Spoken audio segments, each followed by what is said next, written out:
중년에 혼자서도 행복하게 잘 지내는 법. 어제 저녁 한 여성이 식당에 혼자 앉아 있었습니다. 60대 초반, 단정한 옷차림에 편안한 미소를 띤 그녀였습니다. 옆 테이블에 젊은 사람들이 수군거렸습니다. 저 나이에 혼자 밥 먹는 게 불쌍하다고, 가족은 어디 갔느냐고 속삭였습니다. 하지만 그 여성은 전혀 신경 쓰지 않았습니다. 천천히 음식을 음미하고 창밖 풍경을 바라보고 책을 펼쳐 읽으며 여유롭게 시간을 보냈습니다. 식사를 마치고 계산하며 주인에게 맛있었다고 인사했습니다.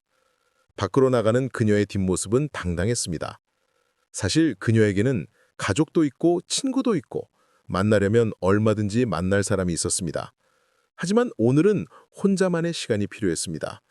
그리고 그 시간이 전혀 외롭지 않았습니다. 오히려 평화로웠고 충만했고 행복했습니다. 무엇이 그녀를 이렇게 만들었을까요? 오늘 우리가 나눌 이야기는 바로 이것입니다. 중년에 혼자서도 행복하게 지내는 법, 그 비밀을 함께 찾아가 보겠습니다. 첫 번째 발견, 혼자 있음이 외로움이 아니라는 깨달음. 50대 후반의 한 남성은 평생 사람들에 둘러싸여 살았습니다. 직장에서는 회의와 미팅으로, 집에서는 가족들과 함께, 주말에는 친구들과 어울렸습니다. 혼자 있는 시간이 거의 없었습니다. 그것이 정상이라고, 그래야 외롭지 않다고 믿었습니다. 그런데 은퇴 후 상황이 달라졌습니다. 직장 동료들과는 자연스럽게 멀어졌고, 자녀들은 각자의 삶이 바빴고, 친구들도 자주 만나기 어려워졌습니다. 갑자기 혼자 있는 시간이 많아졌습니다. 처음에는 견디기 힘들었습니다. 텔레비전을 켜놓고 라디오를 틀고 소음이라도 있어야 안정이 되었습니다. 어느 날 아내가 친정에 다녀온다며 며칠 집을 비웠습니다. 그는 불안했습니다. 혼자서 며칠을 어떻게 보내나 걱정되었습니다. 첫날은 친구를 만났고 둘째 날은 영화를 보러 갔습니다. 셋째 날 아침 특별히 할 일이 없었습니다. 그는 천천히 커피를 내렸습니다. 평소에는 급하게 먹었는데 오늘은 여유가 있었습니다. 베란다에 앉아서 커피를 마시며 아침 햇살을 바라봤습니다. 새들이 지저귀고 바람이 불고 고요한 시간이 흘렀습니다. 이상한 기분이 들었습니다. 외롭지 않았습니다. 오히려 마음이 편안했습니다. 누군가와 대화하지 않아도, 어디를 가지 않아도 그저 혼자 앉아 있는 것만으로 충분했습니다. 평생 처음 느껴보는 감정이었습니다. 그날 그는 아무 계획 없이 하루를 보냈습니다. 책을 읽고 음악을 듣고 산책을 나갔다가 돌아왔습니다. 저녁에는 간단히 요리해서 먹고 일찍 잠자리에 들었습니다. 누군가 보기에는 무료한 하루였을지 모릅니다. 하지만 그에게는 특별한 하루였습니다. 아내가 돌아왔을 때 그는 말했습니다. 혼자 있는 시간이 나쁘지 않았다고, 오히려 좋았다고 고백했습니다. 아내는 놀라며 물었습니다. 외롭지 않았느냐고, 심심하지 않았느냐고 걱정했습니다. 그는 웃으며 대답했습니다. 혼자 있는 것과 외로운 것은 다르다는 것을 깨달았다고 말했습니다. 두 번째 기술, 나 자신과 친구 되는 법. 60대 초반의 한 여성은 평생 남을 위해 살았습니다. 남편을 내조하고 자녀를 키우고 부모를 모시고 늘 누군가의 아내이자 엄마이자 딸이었습니다. 정작 자신이 누구인지는 생각해 본 적이 없었습니다. 자녀들이 독립하고 남편도 바쁜 날들이 계속되자 그녀는 텅 빈 느낌을 받았습니다. 할 일이 없어졌습니다. 아침에 일어나도 누구를 챙길 필요가 없었고 저녁을 준비해도 먹을 사람이 없었습니다. 자신의 존재 이유가 사라진 것 같았습니다. 우울했습니다. 친구들을 만나도 시원하지 않았습니다. 그들도 비슷한 처지였고 만나면 자녀 이야기, 남편 이야기만 했습니다. 집에 돌아오면 공허함이 더 커졌습니다. 이렇게 살 수는 없다고 생각했습니다. 어느 날 우연히 서점에 들렸습니다. 자기계발 코너를 지나다가 한 책이 눈에 들어왔습니다. 제목은 나 자신과 친구 되기였습니다. 무심코 집어들어 읽기 시작했는데 마음에 와닿았습니다. 그 책은 말했습니다. 가장 오래 함께할 사람은 자기 자신이라고, 그러니 자신과 친해져야 한다고 조언했습니다. 그녀는 실천하기 시작했습니다. 먼저 자신에게 관심을 가졌습니다. 무엇을 좋아하는지, 무엇을 하고 싶은지, 어떤 사람인지 탐구했습니다. 놀랍게도 자신에 대해 모르는 것이 너무 많았습니다. 좋아하는 색깔, 좋아하는 음식, 좋아하는 음악을 하나씩 찾아갔습니다. 젊었을 때 하고 싶었던 일들을 떠올렸습니다. 그림 그리는 것을 배우고 싶었고, 악기를 연주하고 싶었고, 여행을 가고 싶었습니다. 가족 때문에, 돈 때문에, 시간이 없어서 미뤄둔 것들이었습니다. 이제는 할 수 있었습니다. 문화센터에 등록해서 수채화 수업을 들었습니다. 처음에는 서툴렀지만 점점 나아졌습니다. 그림 그리는 시간은 명상 같았습니다. 잡념이 사라지고 오직 붓과 물감과 종이에만 집중했습니다. 시간 가는 줄 몰랐습니다. 우쿨렐레도 배웠습니다. 악보를 읽지 못했지만 천천히 익혔습니다. 간단한 곡을 연주할 수 있게 되었을 때의 기쁨은 말로 표현할 수 없었습니다.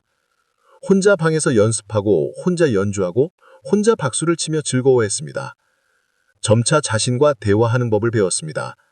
아침에 일어나 거울을 보며 인사했습니다. 오늘도 좋은 하루 보내자.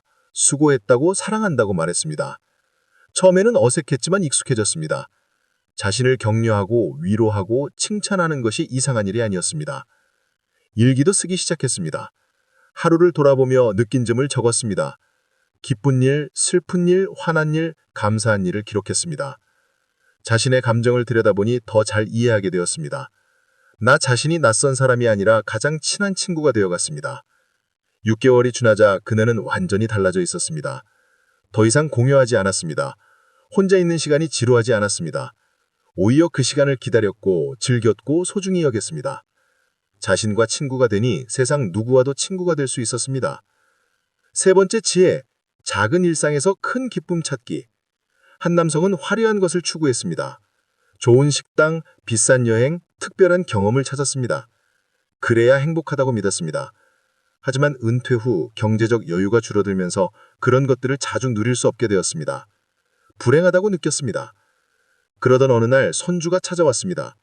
어린 손주는 마당에서 개미를 구경하며 신기해했습니다. 할아버지에게 와서 개미가 먹이를 나르는 것을 보여주며 죄잘거렸습니다.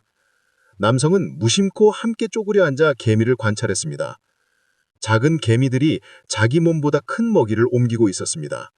줄지어 움직이고 협력하고 쉬지 않고 일했습니다. 그 모습이 경이로웠습니다. 손주와 함께 한참을 바라보며 이야기를 나눴습니다. 돈 한 푼 들지 않았지만 행복했습니다. 그날 이후 그는 달라졌습니다. 일상의 작은 것들에 눈을 돌리기 시작했습니다. 아침 해가 떠오르는 것을 보며 감탄했습니다. 커피향을 맡으며 미소 지었습니다. 산책하며 꽃을 발견하고 사진을 찍었습니다. 동네 슈퍼 아주머니와 인사를 나누는 것도 즐거웠습니다. 날씨 이야기, 건강 이야기를 짧게 나누는 것만으로도 기분이 좋아졌습니다. 버스를 기다리며 하늘을 올려다보는 여유도 생겼습니다. 저녁에는 간단히 요리했습니다. 라면에 계란을 넣고 김치를 곁들이고 혼자 먹는 저녁이었습니다. 하지만 맛있었습니다. 천천히 음미하며 먹으니 라면도 특별한 요리가 되었습니다. 텔레비전도 달리 보았습니다. 예전에는 킬링타임으로 틀어놨지만 이제는 정말 보고 싶은 프로그램만 골라보았습니다. 다큐멘터리를 보며 새로운 지식을 얻고 코미디를 보며 크게 웃고 드라마를 보며 감정을 느꼈습니다. 밤에는 창문을 열고 바람을 쐈습니다. 별을 보고 달을 보고 고요함을 느꼈습니다. 이 모든 것이 공짜였습니다. 돈을 쓸 필요가 없었습니다. 그런데도 행복했습니다. 그는 깨달았습니다. 행복은 큰 것에서 오지 않는다는 것을 알았습니다. 작은 일상, 평범한 순간, 소소한 기쁨이 모여서 행복이 된다는 것을 이해했습니다. 혼자여도 충분히 그런 모습들을 만들 수 있었습니다. 네 번째, 실천. 규칙적인 루틴이 주는 안정감. 60대 중반의 한 여성은 은퇴 후 무기력에 빠졌습니다. 할 일이 없으니 아침에 일어나는 것도 싫었습니다. 늦잠을 자고 대충 먹고 하루 종일 침대에 누워있는 날이 많았습니다. 건강도 나빠졌고 기분도 우울했습니다. 어느 날 옛 동료가 찾아왔습니다. 그녀는 은퇴 후에도 활기차 보였습니다. 비결을 물었더니 규칙적인 생활이라고 대답했습니다. 매일 같은 시간에 일어나고 운동하고 식사하고 활동한다고 말했습니다. 여성은 반신반의했습니다. 하지만 한번 시도해보기로 했습니다. 먼저 기상 시간을 정했습니다. 매일 아침 7시에 일어나기로 결심했습니다.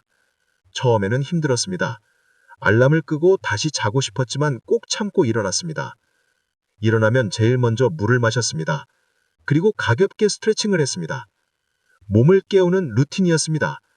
그 다음 세수하고 옷을 갈아입고 아침을 준비했습니다. 아침은 간단했지만 정성스럽게 차렸습니다. 밥과 국, 반찬 몇 가지를 꼭 먹었습니다. 혼자라고 대충 먹지 않았습니다. 상을 차리고 앉아서 감사한 마음으로 먹었습니다. 아침 식사 후에는 산책을 나갔습니다. 30분 정도 동네를 걸었습니다. 날씨가 나빠도 우산을 쓰고 나갔습니다. 산책하며 몸도 움직이고 햇볕도 쬐고 사람들도 만났습니다. 오전에는 집안일을 했습니다. 청소하고 빨래하고 정리하고 집을 깨끗하게 유지했습니다. 일이라고 생각하니 부담스러웠지만 루틴이라고 생각하니 자연스러웠습니다. 점심 후에는 자기 개발 시간을 가졌습니다. 책을 읽거나 온라인 강의를 듣거나 취미 활동을 했습니다.